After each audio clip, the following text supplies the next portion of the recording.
A'udzu billahi minasy syaithanir rajim. Bismillahirrahmanirrahim. Wal mu'minuna wal mu'minatu ba'duhum awliya'u ba'din. Ya'muruna bil ma'rufi wa yanhauna 'anil munkar wa yuqimuna as-salata wa yu'tuna az-zakata wa yuti'una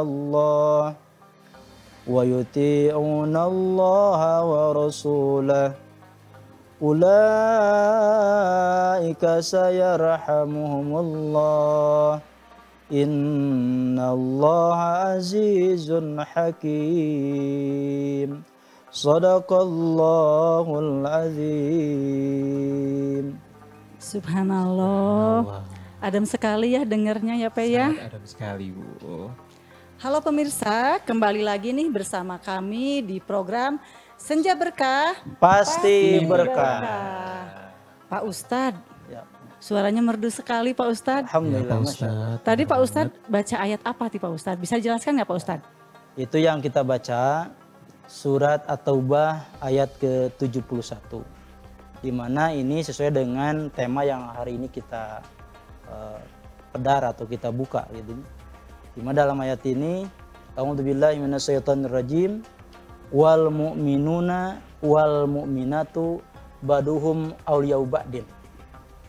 Dan orang-orang yang beriman, laki-laki dan perempuan, mereka yang satu dengan yang lainnya adalah saling tolong menolong, saling membantu, saling menguatkan, silih asah, silih asuh, silih asih.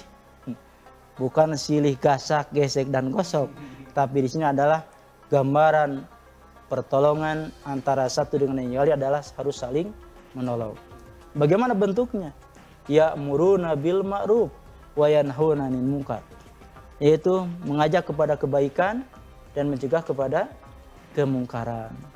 Wa iqimunas shalah, kemudian tegakkan salat, wa ituna zakat, keluarkan zakat, wa itiunallaha wa rasulah, kemudian taat kalau dan rasulnya.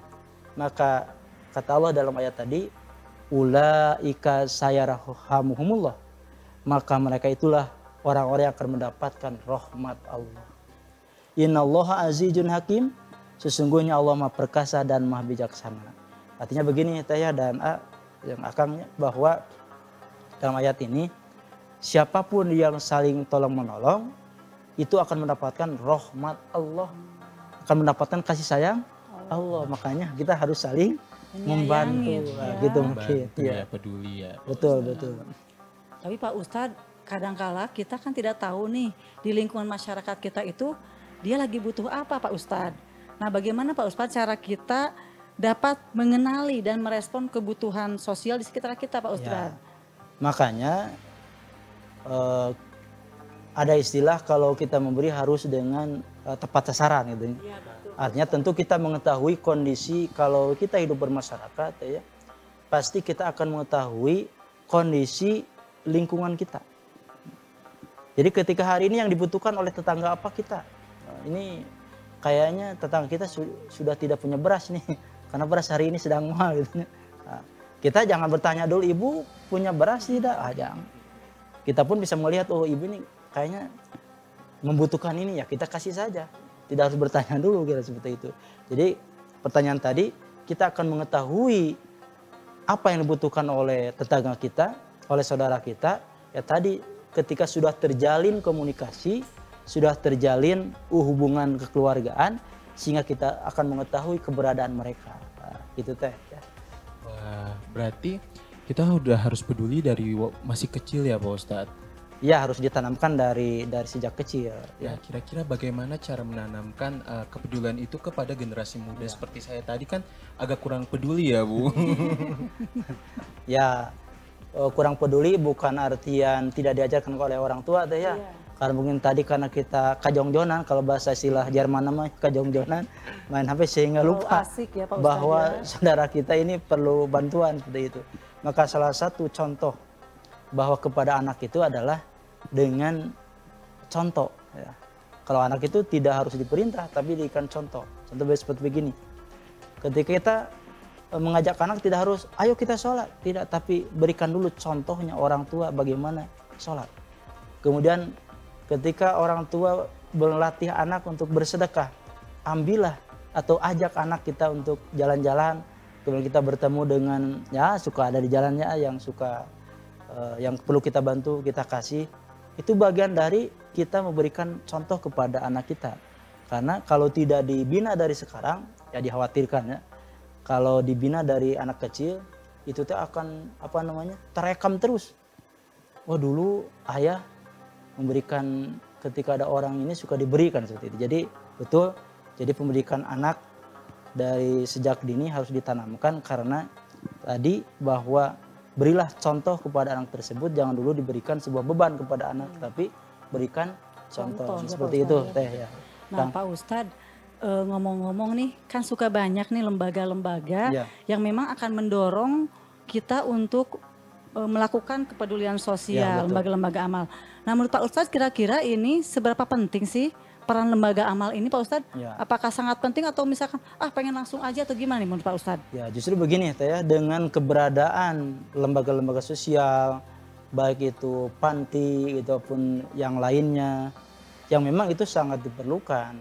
Karena memang itu jelas wadahnya, bahwa ketika hari ini katakanlah sebuah panti lah ya, atau panti jompo ataupun panti sosial, panti anak lah.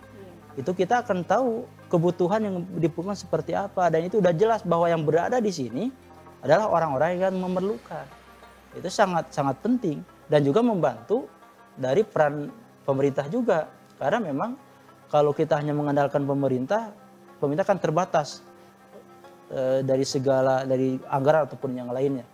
Tapi ketika ada lembaga-lembaga yang bertanggung jawab mengumpulkan donasi yang nantinya akan disalurkan kepada yang membutuhkan. Nah, itu sangat membantu ya dengan adanya lembaga sosial seperti yang ada di lingkungan kita seperti itu. Itu sangat membantu. Jadi keberadaan lembaga sosial ini lembaga amal ya Pak Ustadz ya. Lembaga amal betul. Ya. Dia sangat keberadaannya sebenarnya Sangat membantu. Membantu ya. Apalagi bagi kita misalkan yang katakan sibuk ya. Betul, nah, betul. kadang-kala perlu lembaga seperti ini, tinggal mobile banking atau misalnya betul, gitu ya. betul. Nah, Ini sangat membantu betul. nah sangat membantu sekali ya. Nah, Nah Pak Ustadz nih, Pei kayaknya mau nanya lagi nih, Pei. Kan Masih tapi, penasaran nggak? Tentang lembaga nih. Nah kadang ada lembaga-lembaga yang suka bohong gitu Pak Ustadz. Kayak mengatasnamakan ini meminta sumbangan. Nah kira-kira hukumnya tuh kayak gimana tuh Pak Ustadz mereka yang membohongi seperti itu? Jelas kalau secara hukum kalau membohong kan tidak boleh dalam Al-Quran. Ya, tidak boleh berbohong, itu dilarang oleh Allah Subhanahu Wa Taala. Makanya betul ketika kita memberikan santunan pun ataupun bantuan, kita harus jelas lembaganya. Kemudian secara hukum legal formal hukumnya harus jelas sehingga tidak asal ya, tidak asal memberikan bantuan karena memang mungkin tidak banyak ya ada di antaranya ataupun katakanlah Oknum oknum ya, betul Ustadz oknum ya. oknum yang mengatasnamakan amal gitunya, bantuan amal, tapi karena kenyataannya tempatnya nggak ada, yang disantunnya tidak ada. Makanya dalam hal ini harus jelas kita ketika membantu pun ini lihat mana nih lembaga ini yang memang betul-betul secara hukum dan secara pelaksanaan bantuannya memang real ada seperti itu. Jelas mau bohong kan tidak boleh ya. Iya. Wah luar biasa sekali ya pemirsa.